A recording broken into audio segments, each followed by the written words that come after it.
A sua revista eletrônica de todas as manhãs está de volta. Esse é o Tudo Posso. Vamos juntos até às 11h30 e você participa. Manda para cá sua perguntinha, o seu recadinho.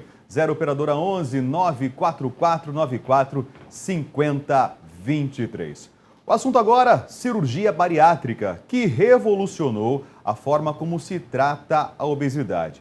E não é à toa que no final do ano passado, o Ministério da Saúde reduziu de 18 para 16 anos a idade mínima para realizar o procedimento pelo SUS, visto que o excesso de peso, considerado prejudicial à saúde, tem se tornado uma epidemia que atinge pessoas cada vez mais jovens.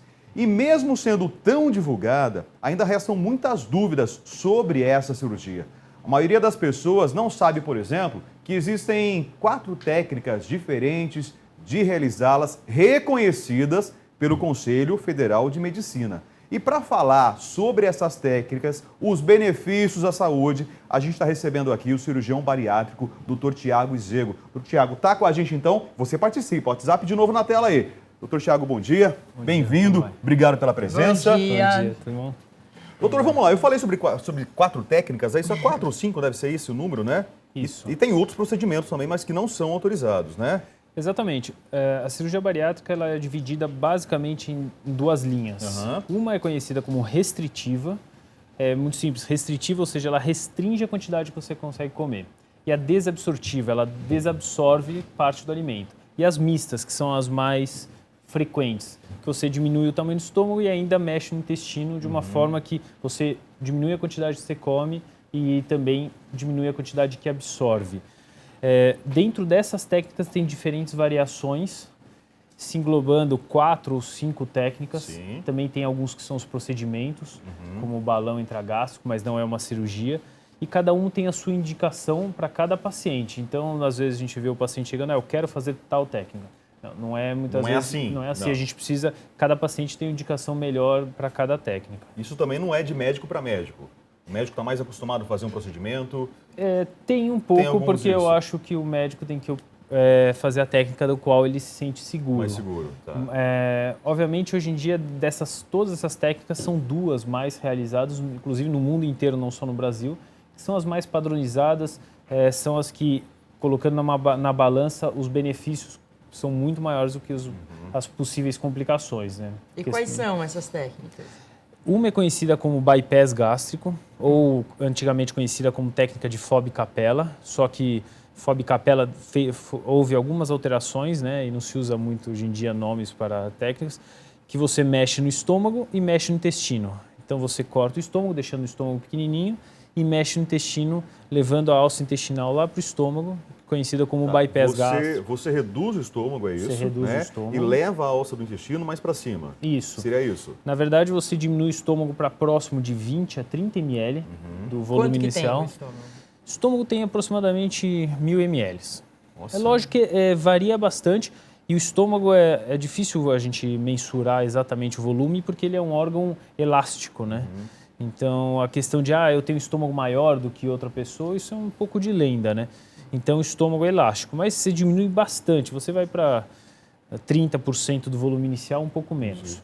E aí você pega a alça intestinal lá embaixo e leva lá para cima, ou seja, a comida cai direto no intestino mais distal, no intestino fino, né, mais distal. Isso dá várias alterações metabólicas, então dá saciedade, libera alguns hormônios. Você reduz o caminho, seria isso? Exatamente, doutor? você faz o bypass, né, em inglês é o corta-caminho. A comida faz um corta-caminho. Então você tira uma boa parte do intestino onde a comida iria sendo absorvida e joga lá para frente. E você tira um pedaço onde o alimento seria absorvido. Né? Então, mas essa absorção não é importante para o organismo?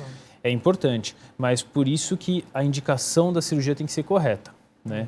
Toda cirurgia tem seus riscos associados e quando você faz uma cirurgia dessa, principalmente, por exemplo, essa que a gente citou, você tem, por exemplo, problemas de absorção de vitaminas, ferros, proteínas, etc. Então, você tem que repor isso ao longo da vida. Isso pode trazer alguns problemas. Porém, a obesidade inicial é muito mais danosa para o corpo do que essa perda de nutriente. Então, colocando na balança, a perda de nutriente não vai ser problema perto da obesidade. Essa reposição de nutrientes, para quem faz esse tipo de cirurgia, é eterna, doutor?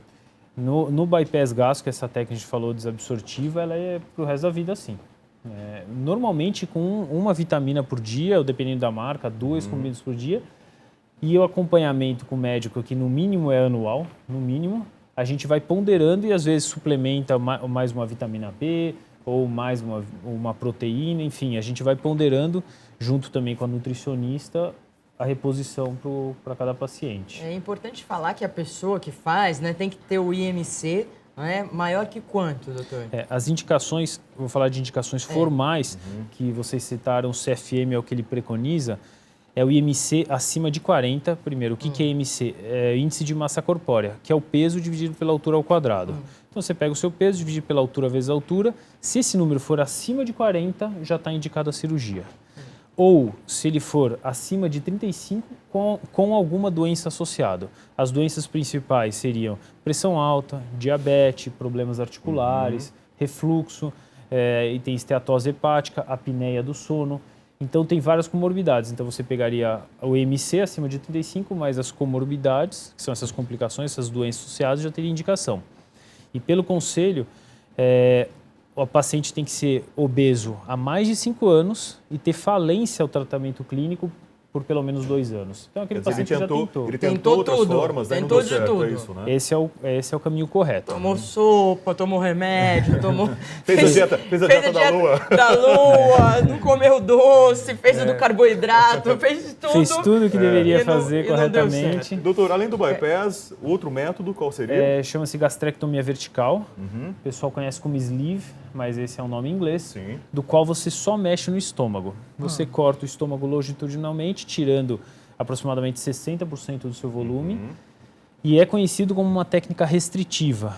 Mas com os estudos a gente percebeu que ela não só restringe, como também altera alguns hormônios. Então o paciente também tem saciedade e é uma cirurgia que cada vez cresce mais e os resultados são muito bons. E é uma cirurgia que, pensando na questão de vitamina, proteína, ela tem menos problema, porque você não exclui a primeira porção do intestino fino, né, do alimento. Então, o alimento continua sendo absorvido em toda a sua porção. Doutor, por favor, mostra esses equipamentos Equipamentos aí, então pra que eu vou... gente aqui. Olha Instrumentos cirúrgicos. Vamos ver? Porque isso aí é um negócio que corta, é isso? Parece aquelas arminhas de criança, não é? Isso aqui é um instrumento, a gente traz para ilustrar, porque todos os pacientes sempre perguntam, mas você vai cortar? Essa técnica corta? Essas técnicas que a gente falou, todas cortam, com exceção da banda gástrica, que não tem se usado muito no Brasil ultimamente, que os resultados não são muito bons, todos cortam. E cortam com instrumentos como esse. Esse e aquele outro são marcas diferentes, os dois funcionam muito bem. É interessante que é difícil focar aqui, mas são 2 linhas de... Vamos mostrar, gente. Não sei se é bem pequenininho, mas Olha lá, doutor. aqui, ó. Aí. Aqui a gente tem, de um lado, 3 linhas de grampo, uma linha contínua no meio, onde passa uma faca, e do outro lado, 3 linhas de grampo. Isso sela dos 2 lados e corta no meio. Tá. E esse instrumento é usado para videolaparoscopia, né? Então, mas como que entra isso daí? Porque na laparoscopia você não fica com... São furinhos. Furinhos, mas isso aqui é grossão. Esse aqui seria, nesse caso, um furo de 12 milímetros, 1,2 centímetro. Que fica um cortinho. Então, entre por esses orifícios que a gente chama de trocárter, são pequenos caninhos, né? Um deles entra a câmera e os outros entram algumas pinças. E por ali que a gente trabalha e corta o estômago, corta o intestino, enfim, é por aí que é... E isso é importante saber que a tecnologia trouxe muitos benefícios, né? Que sem essas coisas a gente... Agora, doutora, a pessoa está lá em casa, ela fez os cálculos, ela viu que ela está com um índice de massa corpórea superior ao recomendável para uma vida saudável. Não adianta ela chegar no médico e falar, doutor, eu vou operar então semana que vem. É um processo para chegar até a cirurgia. É um processo e isso é muito importante dizer, e isso a gente cita para os pacientes. Primeiro que o paciente que chega e já quer operar amanhã, muitas vezes ele não está pronto. Né?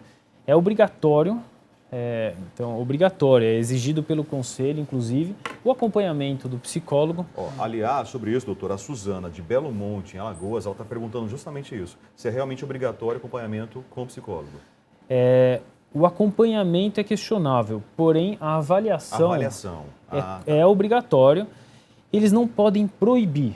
A gente, como cirurgião, se você tiver bom senso, você ouve e muitas vezes acata o que a psicóloga tem a dizer. Sei lá, esse paciente não está pronto, mas é obrigatório o acompanhamento e atendimento inicial ao paciente obeso. Ela até complementa a pergunta aqui, se é verdade que a pessoa continua pensando como gordo. E é isso o trabalho do psicólogo.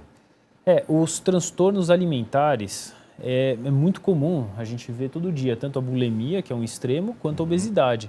A bulimia é quando você vomita a comida, né? Você come e daí você vomita Ou as depois. anorexias, né? As pessoas que não comem, a gente vê alguns casos graves nos transtornos alimentares, e a obesidade é outro extremo.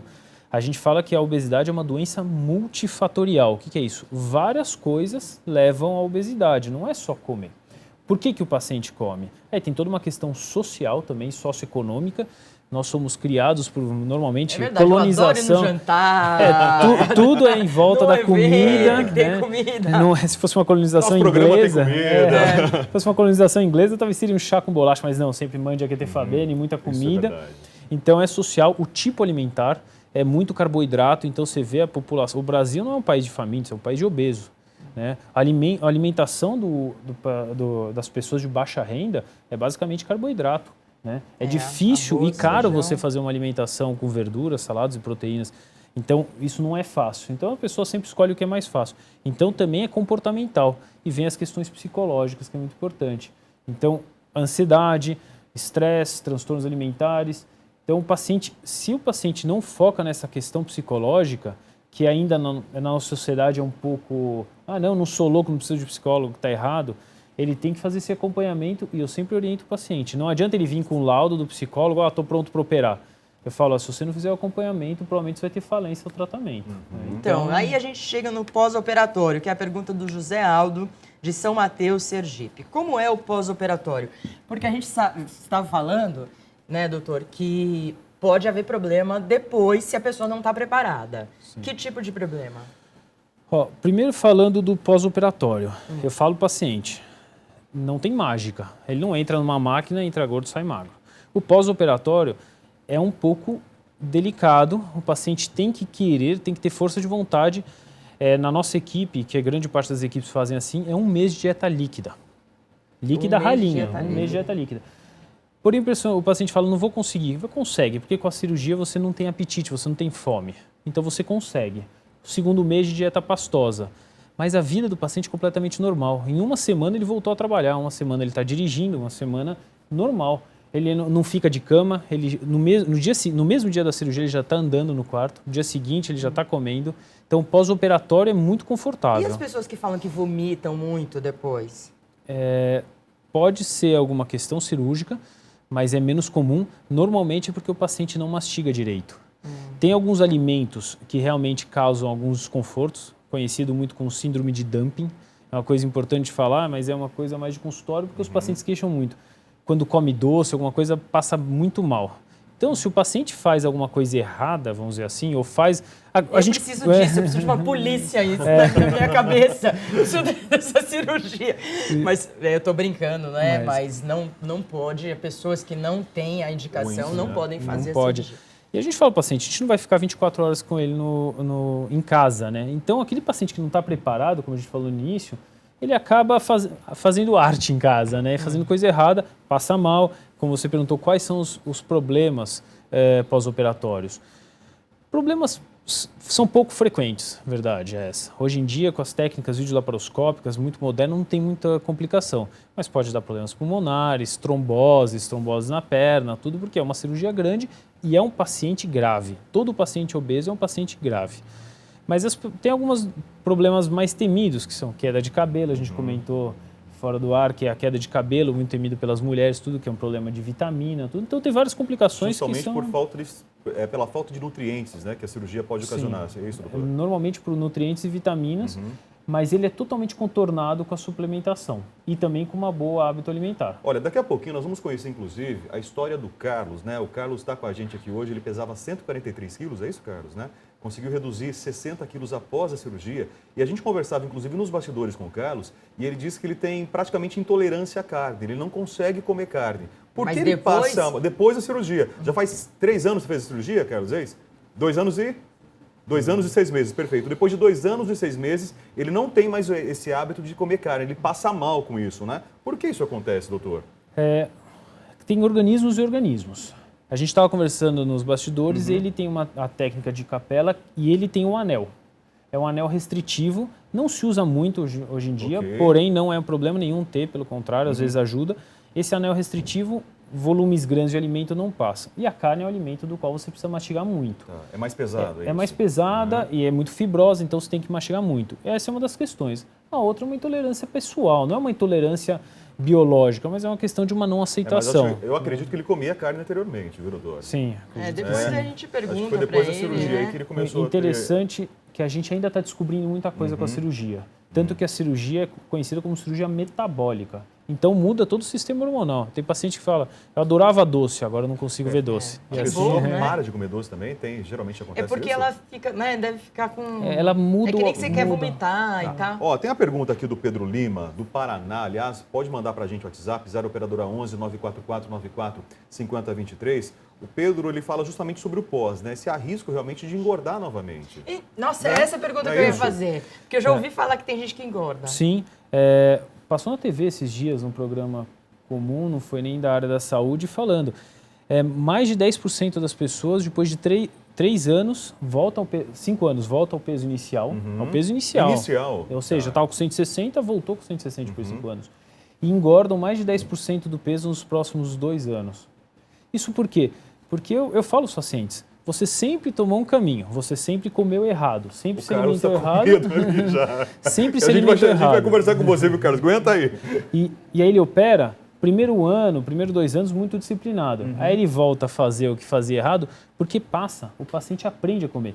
Muitas vezes os homens enganam a cirurgia, vamos falar engana a cirurgia com álcool e alimentos hipercalóricos. Então, a gente tem um paciente que fazia home office, e ele emagreceu, só que enquanto trabalhava, a esposa dele colocava amendoinzinho, queijinho, amendoim passa, queijo passa, e são alimentos hipercalóricos.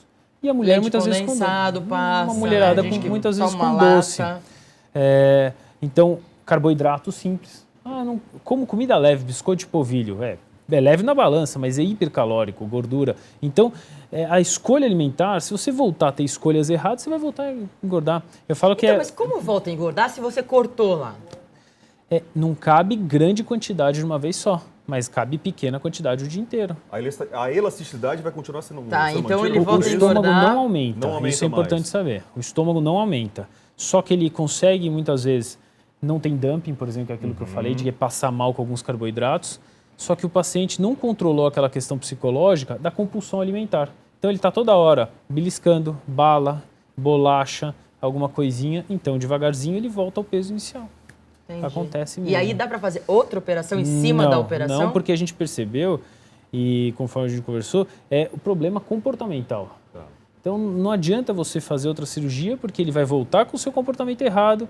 Então a gente precisa realmente reeducar esse paciente, tanto nutricional quanto psicologicamente. E também hábitos de vida saudável, né? Parece meio piegas, mas se o paciente não faz exercício, o ganhar peso é uma balança, né? É uma mudança de comportamento de uma forma total da vida do paciente, né, doutor? A verdade é essa, né? Começa antes já, nesse preparo psicológico para você poder ir para a cirurgia, mas o pós também é muito importante. Não adianta nada o médico fazer todo o procedimento de cortar estômago, puxa daqui, puxa dali, se o depois, né, o paciente não colabora para isso. Né? Tanto que a gente vê os pacientes que mais voltam a ganhar peso são aqueles que perdem segmento. O paciente volta gordo depois de 4 anos. Doutor, estou gordo. Mas você não passou há 1 ano, há 2 anos? Então, aquele paciente que tem um acompanhamento disciplinado, normalmente ele não volta a ganhar peso. E aquele que realmente muda os hábitos de vida dele. O que você faz sexta-noite? Eu vou para o cinema comer pipoca. Não, eu vou para o parque, etc. Né? Então, tem esses detalhes realmente comportamentais. Tá. Doutor, o balão, rapidamente falando, então, não é um procedimento cirúrgico, é isso? É um procedimento endoscópico. Endoscópico, tá. O que é o balão? Ele vai ocupar espaço? A Sim, ideia é essa? o balão é um balão de silicone de aproximadamente 600 ml, que fica dentro do estômago, ocupando o espaço do alimento. Só que ele é temporário, se coloca para endoscopia, se tira para endoscopia e fica em torno de 6 meses E no tem estômago. pessoas que rejeitam, né? Que Sim, não se adaptam ao é balão, bem né? intolerante, é bem E só para difícil. terminar, a argola é o que exatamente? Se a gente conversar sobre o Carlos, é um anel, realmente um anelzinho de silicone que fica em volta do estômago do qual foi operado. Porém, tem uma outra técnica que a gente só citou, que não se faz muito, que é uma banda gástrica, que é um cinto que aperta o estômago. Esse está praticamente descartado né? hoje em dia. Então, o Estrangulação Carlos de não útero. fez a operação bariátrica. Ele fez a operação bariátrica. Primeiro, cirurgia bariátrica é um termo genérico, que engloba todas essas cirurgias. Ele fez uma técnica cirúrgica, que é a técnica do bypass ou do capela, que se mexe no estômago, se leva o intestino e nesse estomaguinho que a gente fala, que ficou pequenininho, coloca-se uma pequeno anel restritivo. Mas é a técnica mais realizada ainda hoje, a técnica que ele fez. Porém, hoje em dia, a maioria dos médicos não coloca esse anel, por questão técnica. Doutor Tiago, muito obrigado. Obrigado Eu que pelas agradeço. explicações. Se alguma dúvida ficou, 0 operadora 11 944 94 5023. Mas lembrando que esse assunto, no programa de hoje, não para por aqui, né, Maria? A gente vai conversar com o Carlos daqui a pouquinho. Ele vai contar a sua história. Ele criou, inclusive, até um blog para compartilhar com várias pessoas a experiência, todo o processo que ele vivenciou antes da cirurgia e vive até hoje, aliás, né? A gente vai conhecer o Carlos daqui a pouquinho, depois do intervalo, aqui no Tudo Pós.